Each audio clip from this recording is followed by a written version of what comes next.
Good morning, Thomasians. Be critical, be involved, and be informed. Taking the lead beyond the headlines with current events, features, and in-depth stories for Thomasians every week. I'm Yukti Shivakramani, and this is Tiger News Weekly.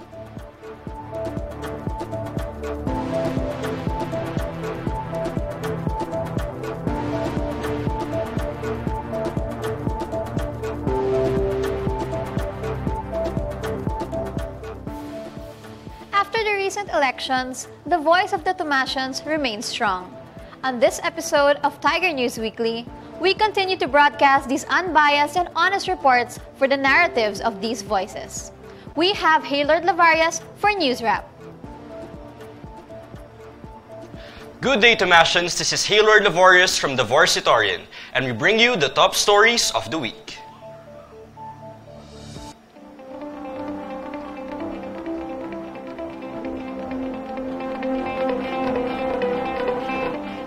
Former V Editor-in-Chief is sixth in 2017 bar exams. Former Vorsitarian Editor-in-Chief Lorenzo Lugi Gaya and two others led the new batch of Thomasian lawyers, ending UST's 5-year drought in the top 10 of the bar examinees. Gaya, a journalism alumnus, placed 6th in the 2017 bar examinations with a score of 89.10%. Fellow UST law graduates Clinton Toralba and Emma Ruby Aguilar clinched the 9th and 10th spots with scores of 88.65% and 88.40% respectively. The last UST graduate to enter the top 10 was Christian Louis Gonzalez, who placed 5th in 2011 with a score of 84.09%. UST ranked as the third top performing school in the 2017 bar exams with an 81.36% overall passing rate or 96 passers out of 118 examinees. CSE Executive Board has full slate next academic year. A complete Central Student Council Executive Board will lead the Thomasian student body next academic year, turning the page from massive abstentions last year. Political Science Junior Francis Gabriel Kiko Santos was elected president with 13,351 votes, beating Civil Law sophomore Carissa Camille Cruz, who obtained 9,414 votes. A total of 3,383 Thomasians opted to leave their ballots unanswered for the post.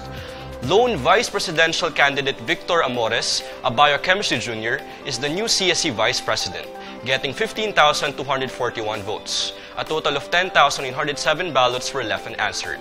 Medicine freshman Robert Dominic Gonzalez was proclaimed secretary with 9,818 votes, beating journalism junior Carol Ann Balita, who garnered 9,156 votes.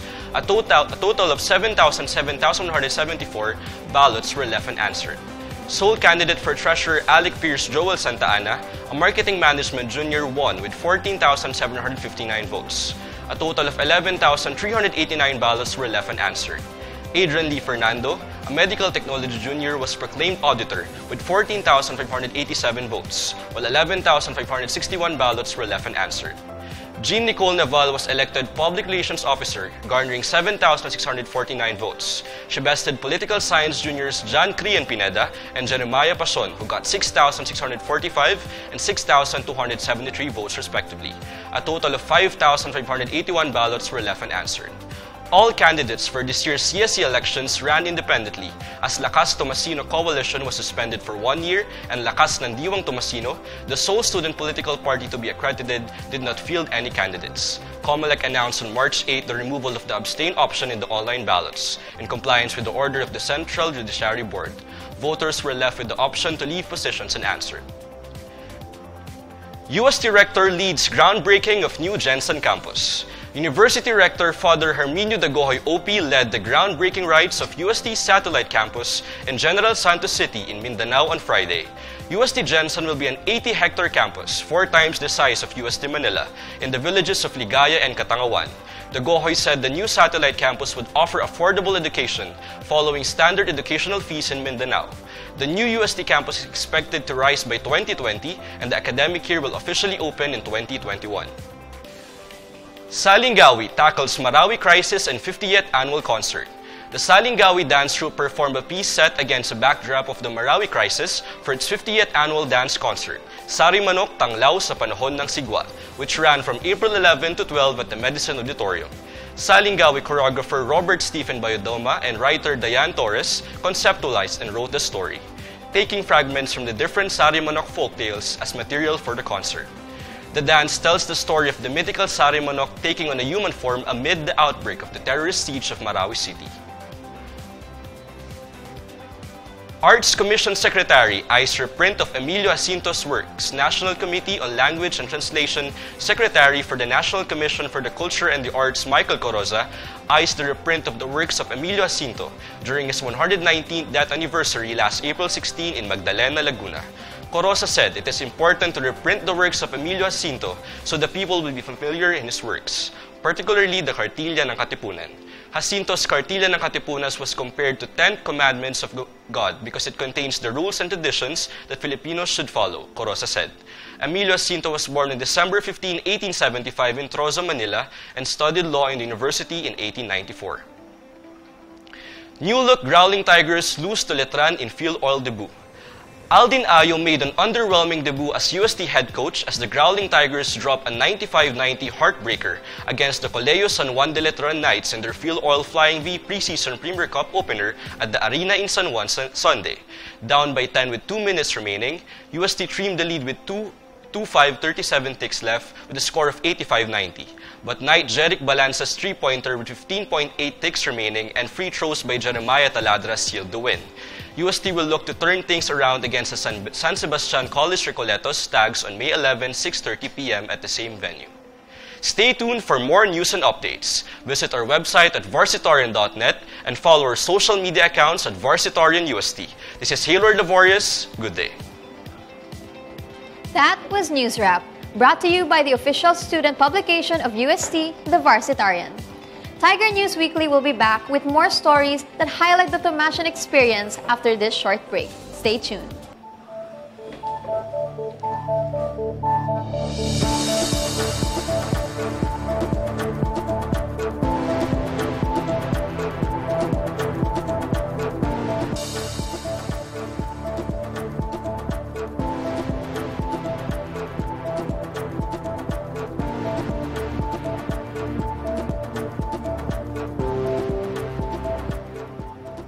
Welcome back to Tiger News Weekly.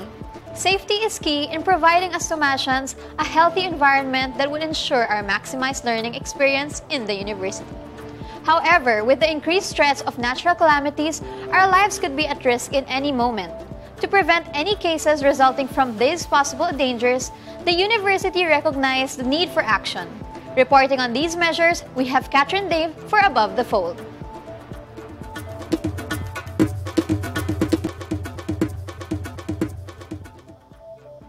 For more than 400 years, the University of Santo Tomas has become a witness to history. It stood tall in the middle of changing times and fell a victim of it as well. Over time, UST became more than just a spectator in the Philippine history. It became involved in the innovating age, played a role in destructive wars, and fell prey to natural calamities. Its oldest structure, the 91-year-old main building, was established in 1927. It currently houses the Faculty of Civil Law, the Faculty of Pharmacy, the College of Science, and the Institute of Religion. On the other hand, the Roque Ruano building was established in 1950. It was followed by St. Martin de Porres building in 1952, St. Raymond de Peñafort building in 1955, and Albertus Magnus building in 1969. Among all the buildings mentioned, the main building solely remains as the earthquake-proof structure. The rest are not as resilient as the oldest building in the university.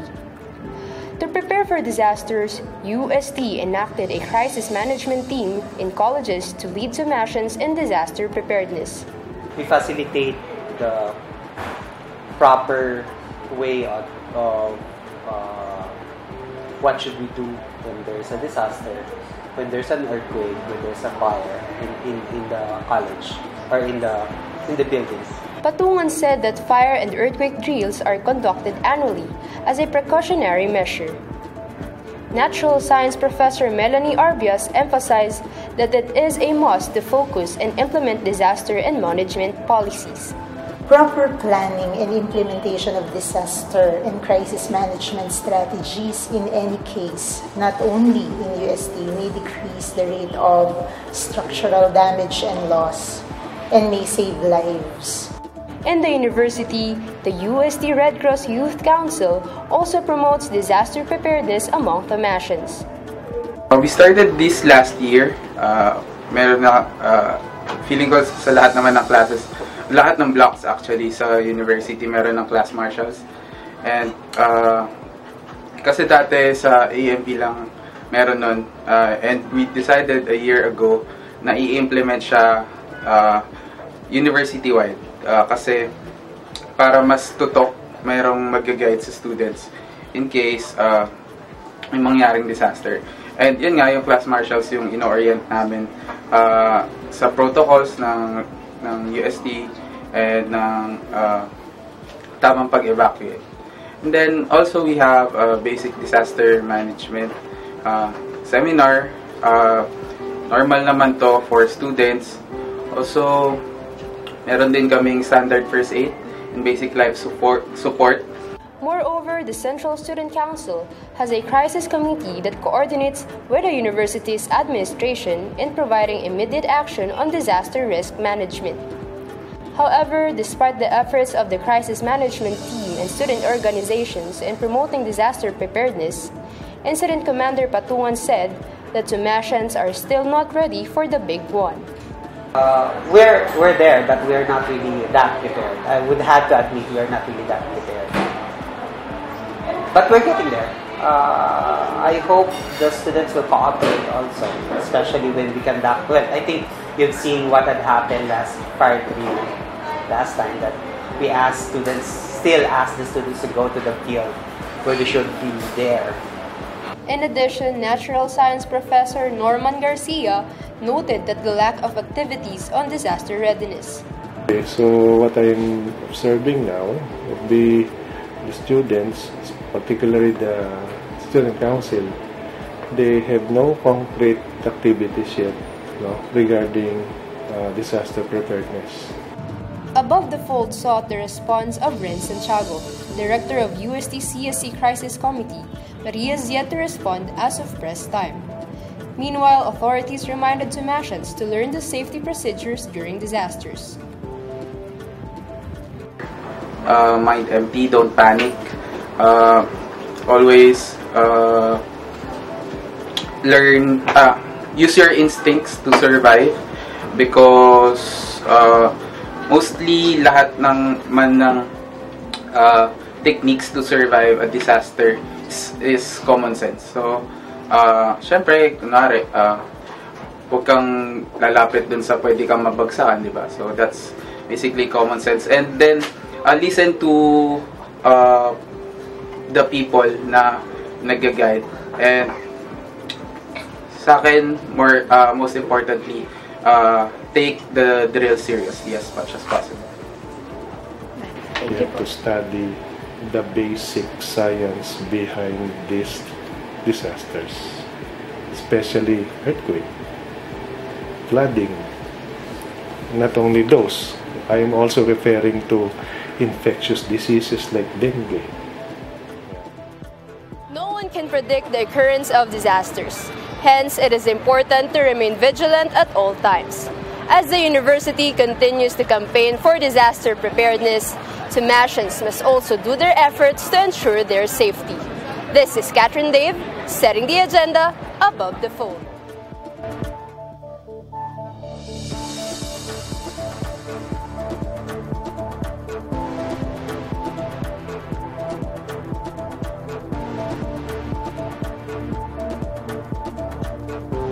Tried breaking the University of Santo Tomas, yet it remains upright in the face of natural adversity. But as the threat of disasters come knocking at every Tomasian's door, do they think they are prepared for such adversity when it arrives? Kung seriously natin gagawin yung pinapagawa sa atin every earthquake drill, magagawa natin yun and magiging safe tayo. Tingin ko hindi ako prepared kasi pag nagkakaroon ng drills inside the university, from first year, hindi talaga namin sineseryoso ng blockmates ko or friends ko. Personally, hindi pa. Hindi pa ganun ka-prepared. Kasi,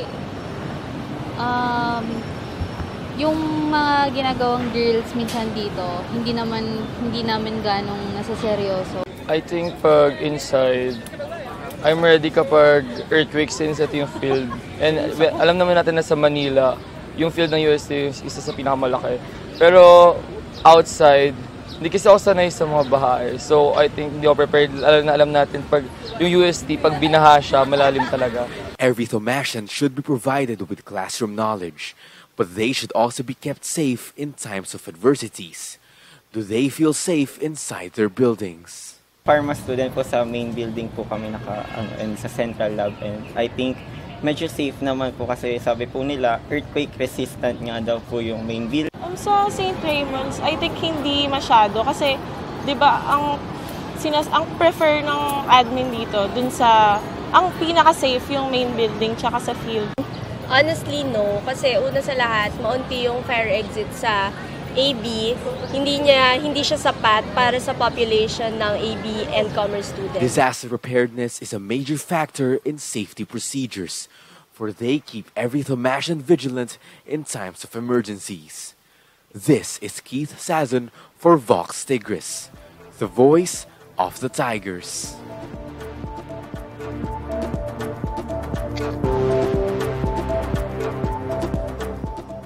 Prevention is certainly important in avoiding dangers that could come at any moment.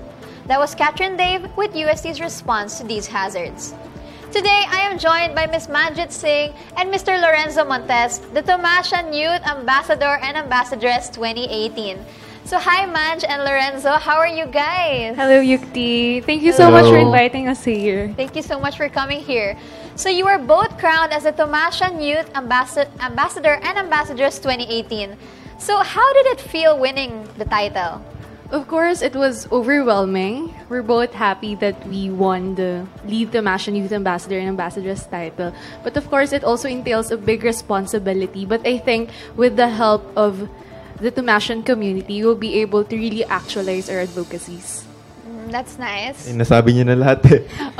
So, yun lang. Really? I felt challenged kasi sa past TYA nga, sinasabi nila, wala naman daw nangyari. So, yung sa amin ngayon, kailangan talaga namin ma-prove sa kanila na we are the Thomasian Youth Ambassador and Ambassador. That's really the challenge nice. for us. So it's no secret that being chosen as representatives of the TYAA was difficult. So can you tell us what was that something or someone that helped you pass these difficult times? Well, actually, this year's TYAA is not really your typical pageant. It really focused on our advocacies. They really trained us and we've undergone different seminars and leadership trainings. Ayun, tinulungan kami ng SOCC sa mga naging seminars namin. Tulad ng critical thinking skills, how to be a real Thomasian, tapos na-expose kami sa mga victims ng family ng EJK. And it was really, I think, the highlight of our TYAA journey kasi it was an eye-opener for us that we shouldn't be only focusing on the issues inside the university but also be aware of what's happening outside UST. That's nice. So what inspired you to create your advocacies that you presented? What inspired you? Tulad ngayon sa environment natin, na-feel naman natin yung effect ng climate change, di ba? So, nag-isip ako ng advocacy na malilesen kung paano tayo mabubuhay sa isang araw. Ayun. Ang advocacy ko naman, it focuses on cultural understanding. I guess I base it on my own personal experience since I came from a family of different races. My mom is a Filipina, my dad is an Indian like you. Yes. And well, my dad actually experienced discrimination. So I think everyone naman is familiar about stereotyping Muslims or other religions or other races, and I think that's really what pushed me to advocate for cultural understanding inside the university. Those are actually really good advocacies, and it would really help the Thomasians, understand us more and understand the environment and how to take care of it. So your advocacy was to to fight discrimination and to embrace cultural diversity. Mm-hmm. So like you said, it was from your experiences, but can you tell us more about that? Well, as regular student, I also experience discrimination since people will always say that we're below average when it comes to academics. So I think I'm fighting for discrimination in all aspects. So from race, religion, to academic standing. I want people to know, I want the Tamashan community to know their worth. So I think, yeah, that's really my That's advocacy. really nice. That's really nice. How about you? So yung advocacy ko kasi is about lessening the use of plastic and paper cups. Kasi yung effect ng plastic and paper cups sa environment natin, tulad ng production nila, yung ini-emit nitong carbon dioxide, nagko-contribute sa increasing greenhouse gas effect sa country natin. So yung yung main objective ng advocacy ko is to bring our own cup or our own tumbler. So in the university pa lang, malilesen na natin agad yung use ng plastic and paper cups. Oh, that's really, really good. So what are your current actions to embrace more on the advocacies you've chosen? Like, what are the actions you have done outside the university as well as inside? Well, actually, this year, since we are hailed as lead Tamashan Youth Ambassadors and Ambassadors, we're not focusing only on our own advocacies, but we're actually also helping the other representatives from other colleges to really actualize their advocacies. So this year, we are planning to highlight the advocacies of each college per month. And this month, we're starting with the College of Science advocacy, which is environmental awareness. So, ayun nga, meron na kaming nagawa tulad nung Earth Hour. Nagkaroon kami ng social media campaign about yung effect ng Earth Hour, kung ano yung matutulong ito sa atin. Tapos, this coming Sunday, meron kaming seminar about sa tree planting. Tapos, sa May 6, magkakaroon kami ng actual tree planting sa May Antipolo. Yes, we actually partnered with Earth UST for these projects. So I really like that. Everything's already lined up. So it's just waiting for us to let it out there. So how do you plan to sustain these actions in the long run? Well, of course, to the next TYA ambassadors, will be mentoring them. And our advocacies doesn't stop naman when our reign is over. So we'll continue to fight for discrimination and also to promote for environmental awareness. That is really nice. So last but not the least, can you give our viewers your message for them? So sa mga College of Science dyan, hello. So continue lang kami sa support sa mga advocacy namin at si Manj. To the Tamashan community, of course, we're asking for your support and help in our advocacy. Sana po ay makipag-participate kayo sa mga projects namin. So, yun lang. Siyempre, huwag niyong kakalimutan pasalamatan yung SOCC kasi sila talaga yung nag-hone sa amin at tinulungan nila kami paano kami maging ganito sa inyo. So thank you so much, guys. There you have it, fellow Tamashans, the Tamashan Youth Ambassador and Ambassadress 2018. Stay tuned for more on Tiger News Weekly. We'll be back after a short break.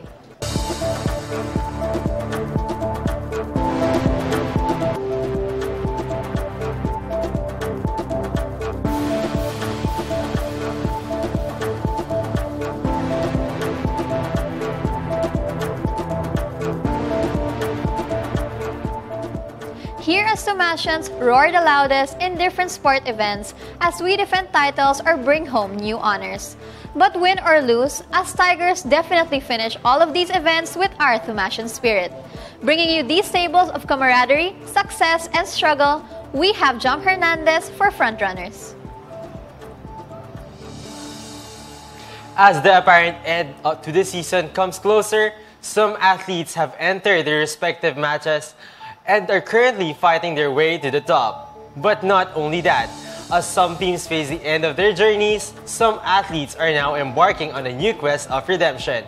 But before we look forward to these, why don't we take a look at the current sports event at this point of the year? Good morning, Tamashans! I am Jom Hernandez from the Frontrunners, giving you the latest sports update that you might have missed.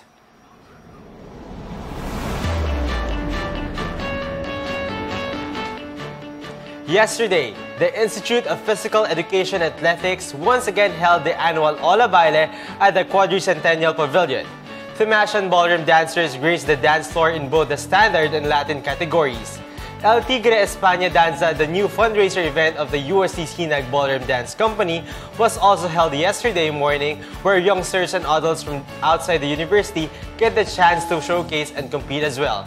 In UAAP, the University of Santo Tomas failed to get past the National University Bulldogs in their finals match last Sunday in the UAAP Season 80 Men's Volleyball Tournament. The National University Bulldogs advanced and conquered the Tigers in 3 sets. JV Sumagaysay led the Tigers with 10 points at the end, same time ending his UAAP career by leading the Tigers Spikers to the Final Four. T.Y. Carodan and Arnold Bautista have also exhausted their UAAP playing years and will not be playing next season. The UST Golden Booters advanced to the Season 80 Men's Football Tournament after defeating the Ateneo Blue Eagles last April 26 at the Rizal Memorial Stadium. Golden Booter Conrado Di Macali outscored the defending champions during the 105th minute and officially seals the first finals game of UST since Season 74. Next week, the Golden Booters will play against the winner of the semi-final match between the University of the Philippines and the De La Salle University. After a season of hard work, it looks like the University of Santo Tomas is expected to win the overall title in UAAP Season 80.